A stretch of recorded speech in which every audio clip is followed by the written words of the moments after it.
चलिए हम लोग आज पढ़ेंगे आर्टिकल नंबर कितना 28। अब देखेंगे तो आर्टिकल 28 में क्या क्या प्रावधान किया गया है। हम लोग को पता है जो आर्टिकल 25 से कहाँ 28 किस चीज़ का आपका बात करता है, धार्मिक स्वतंत्रता। तो हम लोग पहला पॉइंट इसमें देखेंगे तो पहला पॉइंट लिखिएगा, शैक्षणिक संस्थाओं में शैक्षणिक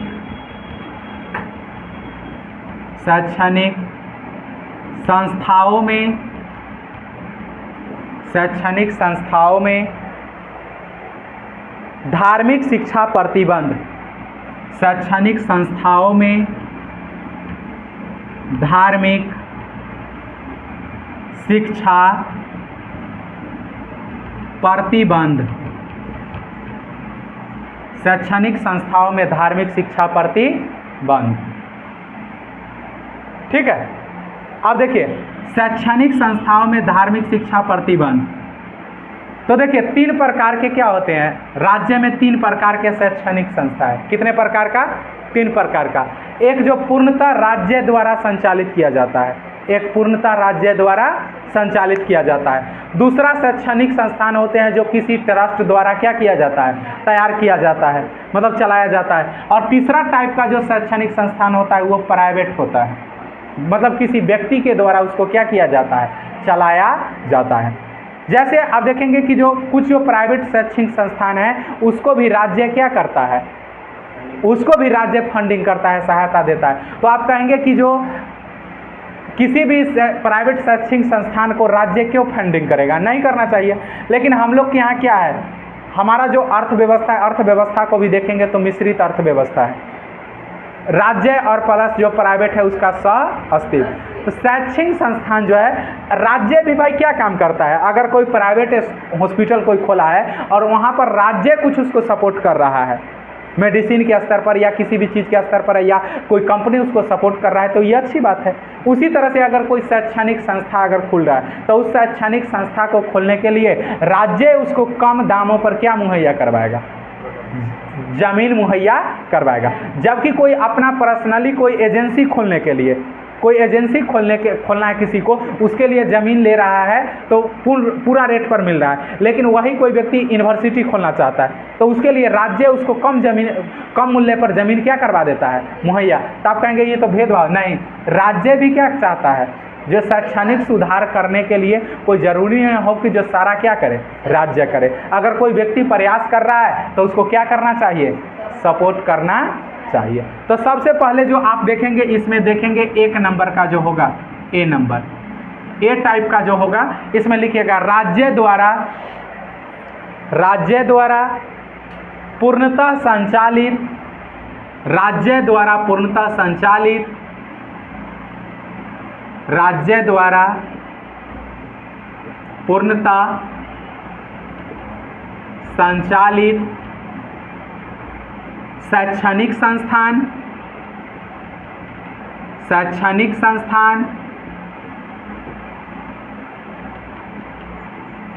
राज्य द्वारा पूर्णतः संचालित शैक्षणिक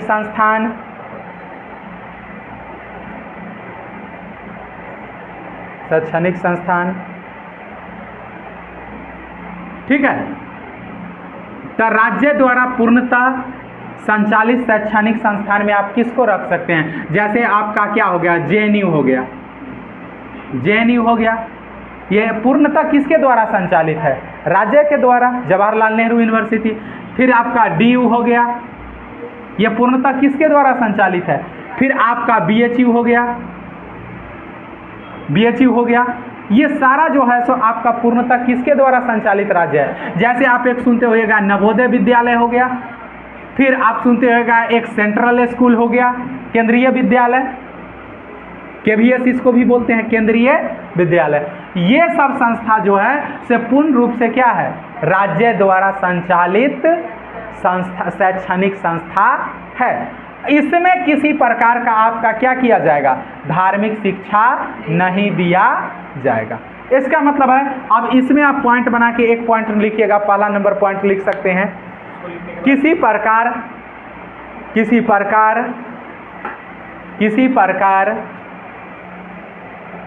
फॉर्मेट में लिखिएगा तो अच्छा रहेगा। ऐसे पहला टाइप था राज्य द्वारा पूर्णतः संचालित संस्था, तो राज्य द्वारा पूर्णतः संचालित संस्था ये सब हुआ, ठीक हो गया। और इसमें आप पॉइंट नंबर 1 लिख लीजिए। पॉइंट नंबर 1 लिखेगा तो लिखेगा किसी प्रकार की धार्मिक शिक्षा नहीं, किसी प्रकार की धार्मिक शिक्षा नहीं, किसी प्रकार की धार्मिक शिक्षा नहीं,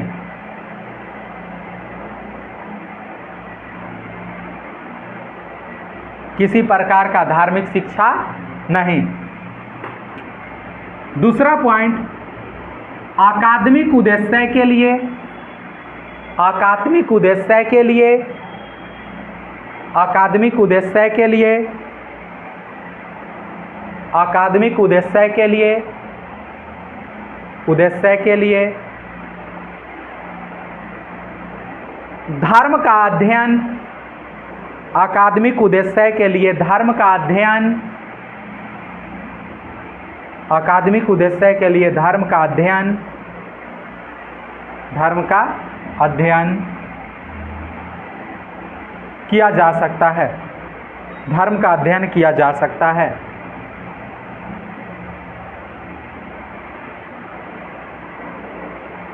किया जा सकता है। देखिए, तो शैक्षणिक संस्थान में एक हुआ जो राज्य द्वारा पूर्णतः शैक्षणिक संस्था, वहाँ पर क्या है, धार्मिक शिक्षा पर क्या लगाया गया है, प्रतिबंध। और धार्मिक शिक्षा जैसे जेएनयू हो गया, डीयू हो गया, बीएचयू हो गया, नवोदय विद्यालय हो गया, केबीएस केंद्रीय विद्यालय हो गया, ये सब इस टाइप का जो हो गया, ये सब पूर्ण रूप से किसके द्वारा संस्था चलता है, राज्य के द्वारा। इसमें किसी प्रकार का धार्मिक शिक्षा नहीं दिया जाएगा। किसी प्रकार का मतलब क्या हुआ, देखिए भारत क्या है आपका, सेकुलर कंट्री है, और सेकुलर कंट्री है तो उसमें भी हमारा क्या है, पॉजिटिव। अगर राज्य, हाँ, अगर राज्य देगा तो एक राज्य को नहीं देगा, अगर देगा तो सभी धर्म का शिक्षा देगा, नहीं देगा तो किसी को नहीं देगा। इसका मतलब है देना है तो सबका, एक भी धर्म नहीं छूटना चाहिए। लेकिन आपको क्या, भारत जैसे देश में क्या सारे धर्म का शिक्षा देना यूनिवर्सिटी और कॉलेज में क्या पॉसिबल है? बचपन से आप जिस भी सरकारी मतलब जो राज्य द्वारा संचालित संस्था है उसमें बचपन से आपको क्या पढ़ाया गया, मैथ पढ़ाया गया, साइंस पढ़ाया गया, फिजिक्स पढ़ाया गया, केमिस्ट्री पढ़ाया गया, बायोलॉजी पढ़ाया गया, ये सब सब्जेक्ट आपको क्या किए गए, पढ़ाए गए। क्या किसी विद्यालय में ऐसा जगह, जो ऐसा विद्यालय आपको जानते हैं जो राज्य द्वारा संचालित हो और वहाँ पर गीता पढ़ाया जाता हो, वहाँ पर रामायण पढ़ाया जाता हो, वहाँ महाभारत पढ़ाया जाता हो, या वहाँ पर कुरान पढ़ाया जाता हो, राज्य द्वारा संचालित संस्था के द्वारा इस तरह का, या बाइबिल पढ़ाया जाता हो, या गुरु ग्रंथ साहिबा पढ़ाया जाता हो? नहीं। अगर राज्य करेगा तो एक धर्म के लिए नहीं करेगा, सभी धर्म के लिए करेगा। लेकिन वर्तमान परिस्थिति के हिसाब से हमारे संविधान कहता है जो पूर्णतः राज्य द्वारा जो संचालित संस्था है उसमें किसी प्रकार का धार्मिक शिक्षा नहीं दिया जाएगा। लेकिन किस अकादमिक उद्देश्य से, अकादमिक उद्देश्य से किसी धर्म के बारे में शिक्षा दिया जा सकता है, मतलब एजुकेशन के हिसाब से। जैसे आप एग्जाम्पल के तौर पर अगर आप आपत्ति करेंगे जो स्कूल में संस्कृत में क्यों पढ़ाया जाता, संस्कृत क्यों पढ़ाया जाता है, ये तो किसी धर्म विशेष का है।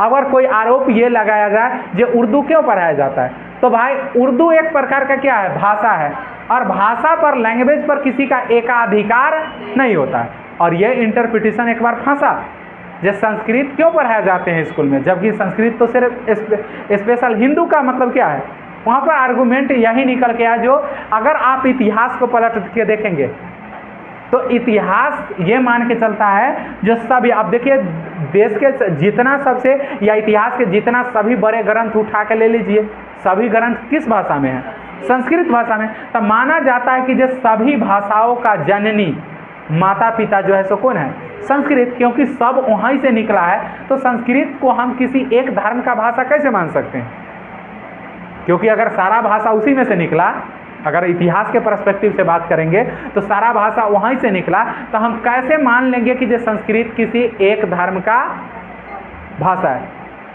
तो ये सब मतलब जो है न्यायिक डिबेट हो जाता है। सुप्रीम कोर्ट जो कहेगा वो आपको क्या करना पड़ेगा, मानना पड़ेगा। ये सब वो डिबेट की बात हो गया।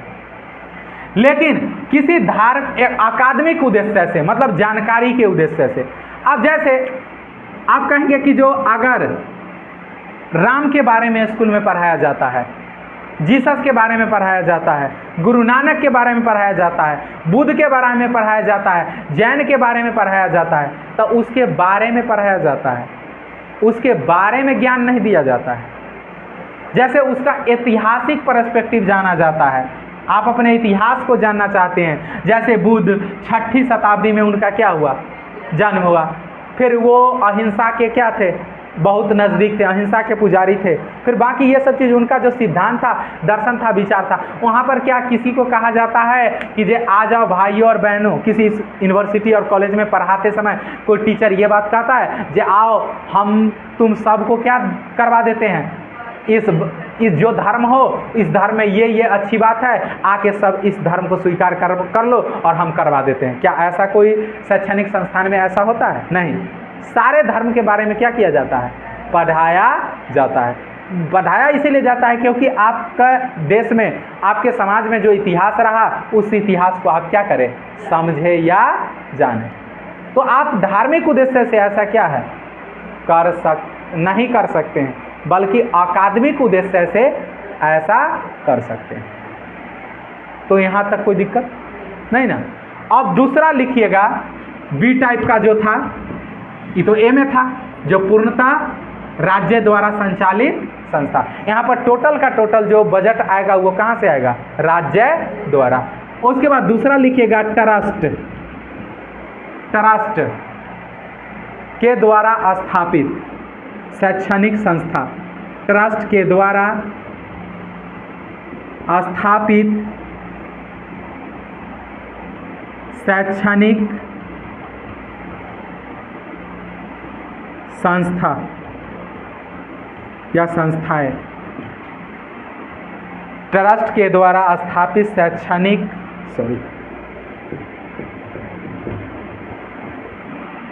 संस्थाएं।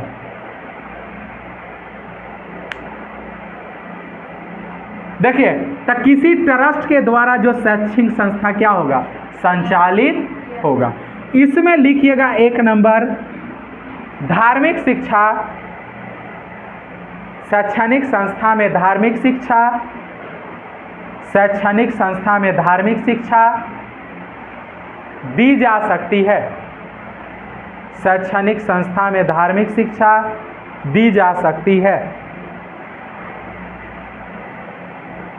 धार्मिक शिक्षा दी जा सकती है, धार्मिक शिक्षा दी जा सकती है।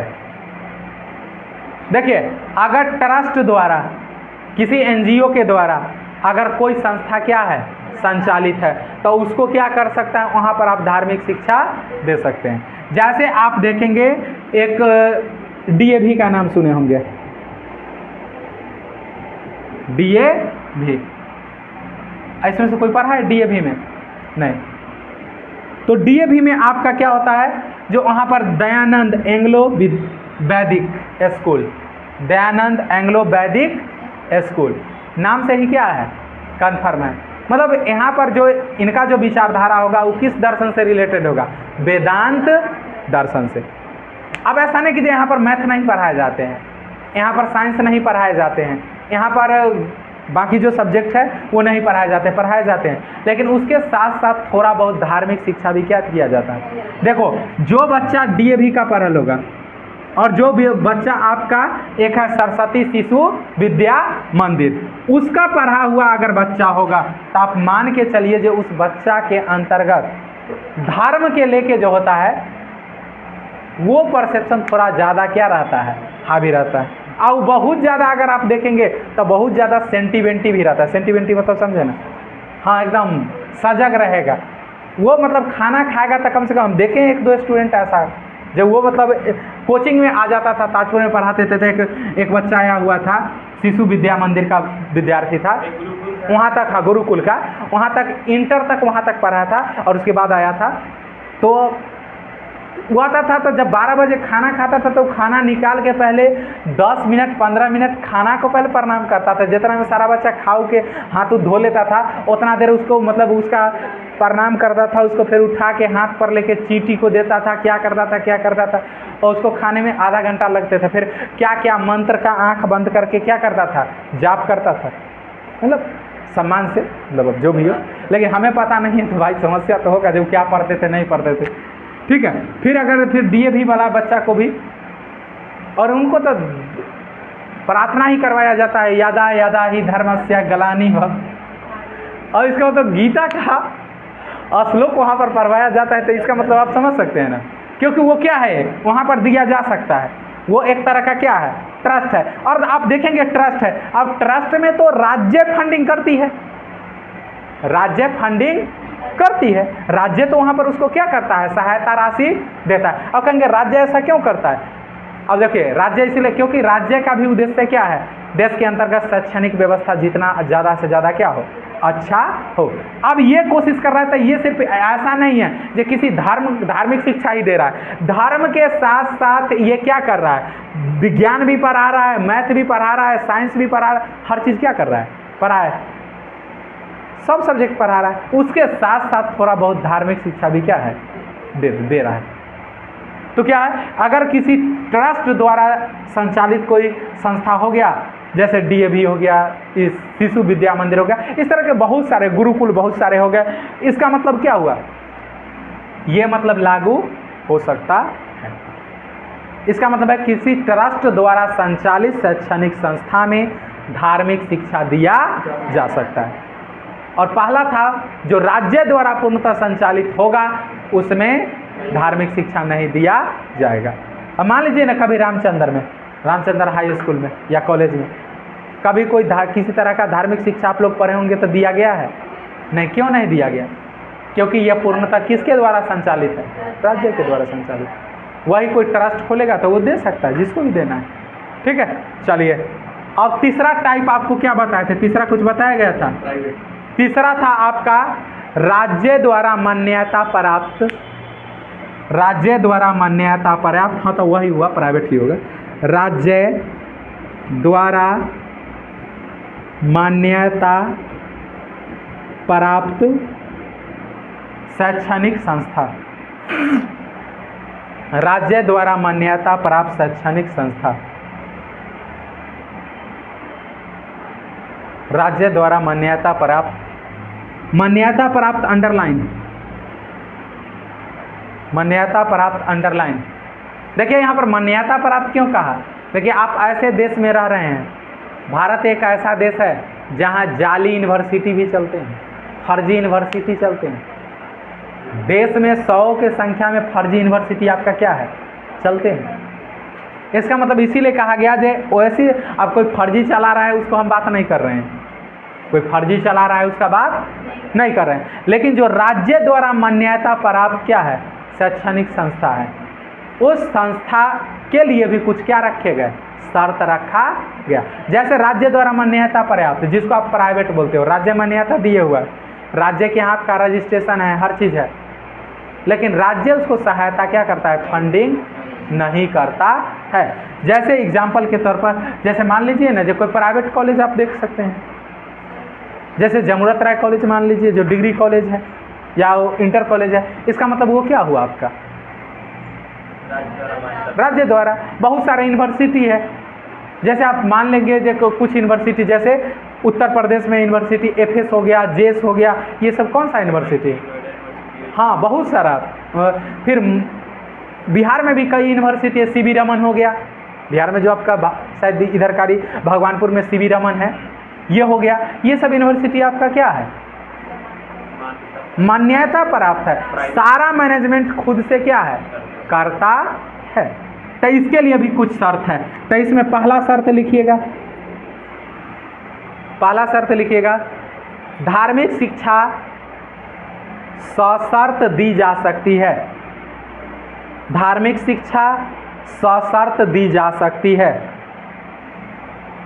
धार्मिक शिक्षा सशर्त दी जा सकती है, हाँ सशर्त दी जा सकती है। धार्मिक शिक्षा सशर्त दी जा सकती है,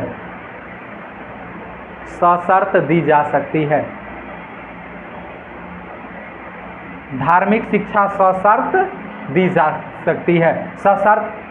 अगला पॉइंट लिख लीजिएगा, छात्रों की सहमति आवश्यक, छात्रों की सहमति आवश्यक।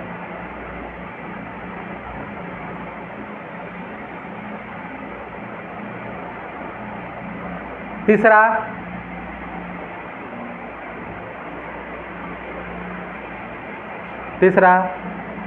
अभिभावकों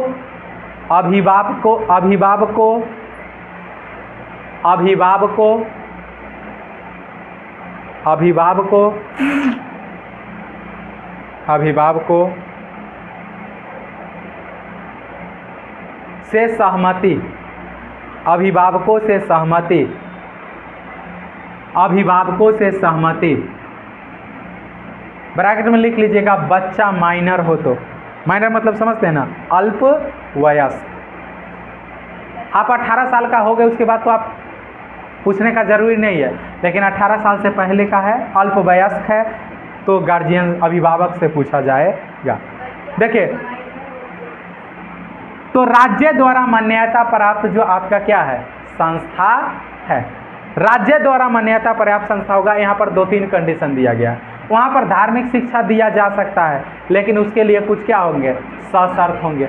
उसके लिए कुछ क्या होगा, कंडीशन होगा। अब इन्हें कि जो धार्मिक शिक्षा के नाम पर आप क्या करने देंगे, देश में लॉ एंड ऑर्डर को गलत रास्ते, लॉ एंड ऑर्डर हुई क्या हो जाएगा, ध्वस्त हो जाएगा। ऐसा नहीं कर सकते। आप शर्त के लिमिट में क्या कर सकते हैं, किसी भी धर्म के बारे में क्या कर सकते हैं, धर्म को बढ़ावा दे सकते हैं या उसको प्रमोट कर सकते हैं।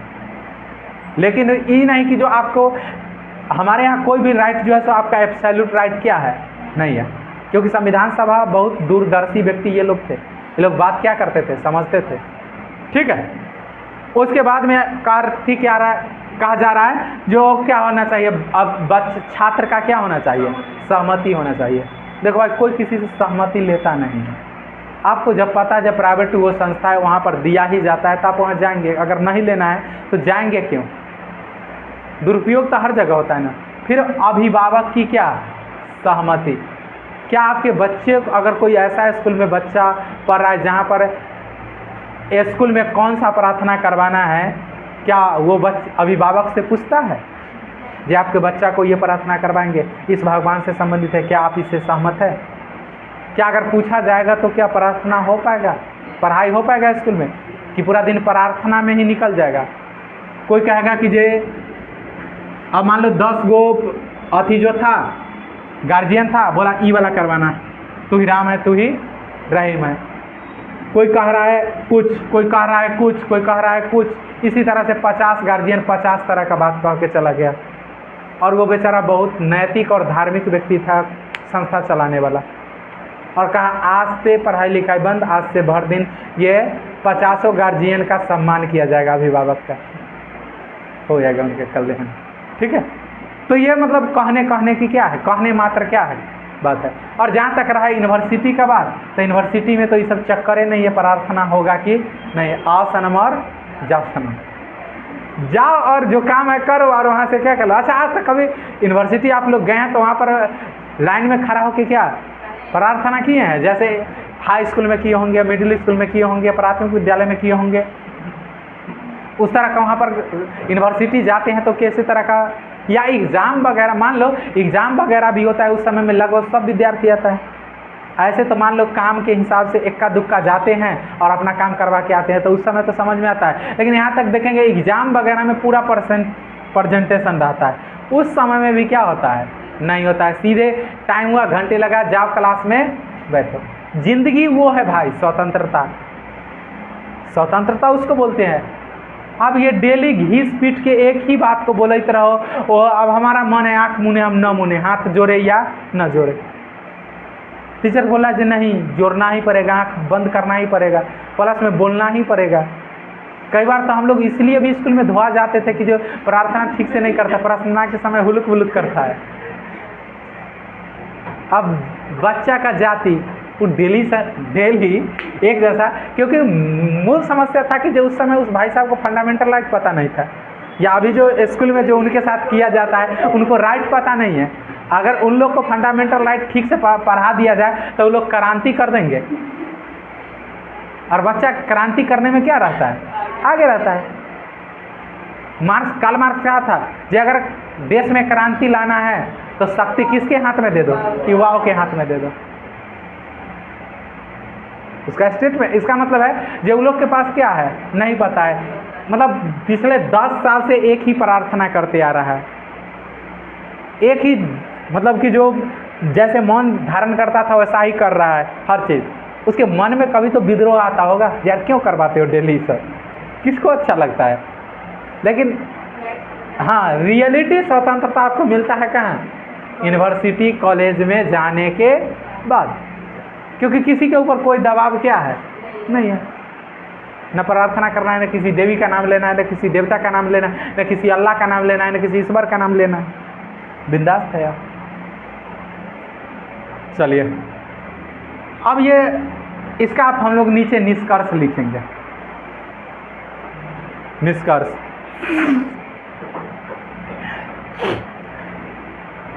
निष्कर्ष लिखेंगे, लिखिएगा भारतीय संविधान के अनेक प्रावधानों में, भारतीय संविधान के अनेक प्रावधानों में पंथ निरपेक्ष राज्य, भारतीय संविधान के अनेक प्रावधानों में पंथ निरपेक्ष राज्य के प्रभावित विशेषता, पंथ निरपेक्ष राज्य के प्रभावित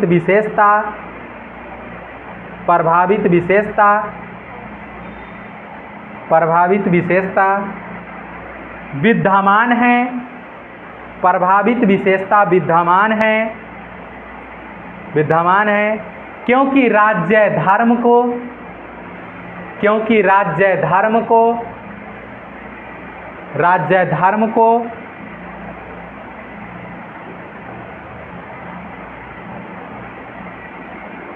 हो गया, क्या लिखे, राज्य धर्म को बढ़ावा देने के लिए, राज्य धर्म को बढ़ावा देने के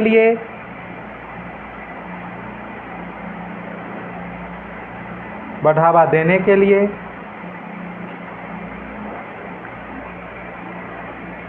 साहित्यक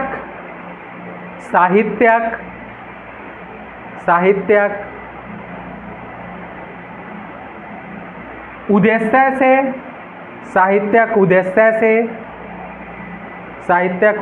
से करारोपण कर सकता है, साहित्यक उद्देश्य से करारोपण कर सकता है, वही टैक्स शुल्क करारोपण कर सकता है, और न ही करारोपण कर सकता है और न ही शिक्षा देगा, परंतु लौकिक या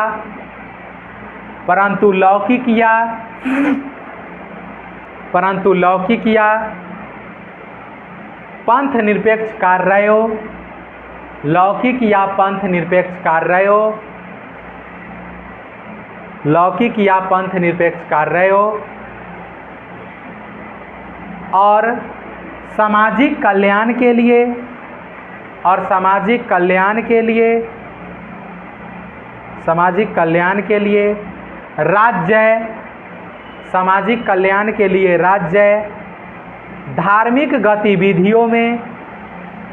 राज्य धार्मिक गतिविधियों में हस्तक्षेप कर सकता है, राज्य धार्मिक गतिविधियों में हस्तक्षेप कर सकता है।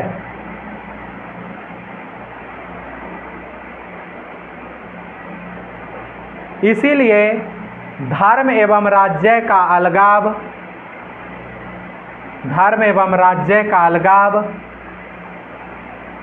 धर्म एवं राज्य का अलगाव एक तरफा है। धर्म एवं राज्य का अलगाव एक तरफा है। धर्म एवं राज्य का अलगाव एक तरफा है। धर्म एवं राज्य का अलगाव एक तरफा है। ठीक है, देखिए निष्कर्ष में हम लोग देखेंगे तो भारत में ऐसा क्यों किया गया। 3 स्तर पर हम लोग देख चुके हैं। 3 स्तर पर, जैसे आपको जो दूसरा स्तर है ट्रस्ट वाला में यहाँ दिया जा सकता है। तीसरा नंबर जो राज्य द्वारा मान्यता प्राप्त है यहाँ पर दिया जा सकता है, लेकिन कुछ शर्त के साथ, कंडीशन के साथ। ठीक है,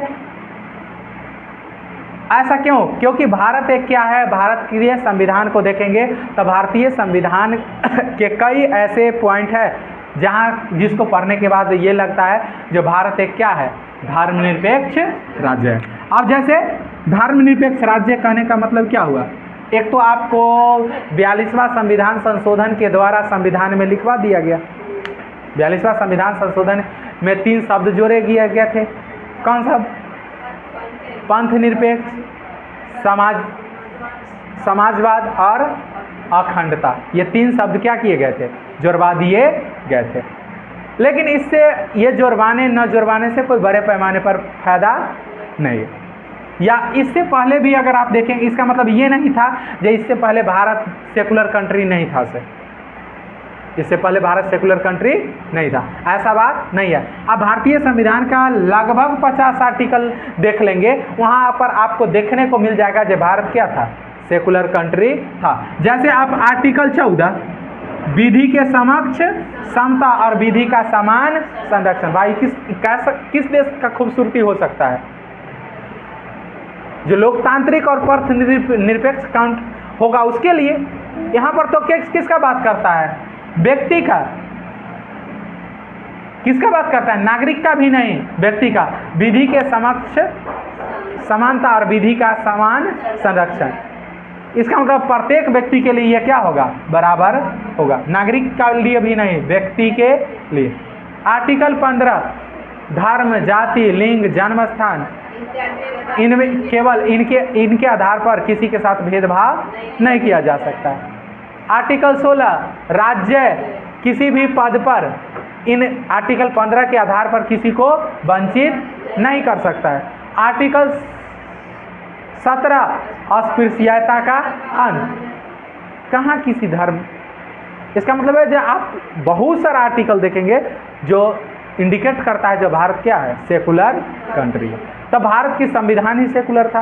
तब भाई राज्य किसी एक धर्म को कैसे प्रमोट कर सकता है, या राज्य किसी एक धर्म को कैसे बढ़ावा दे सकता है, ऐसा पॉसिबल नहीं है।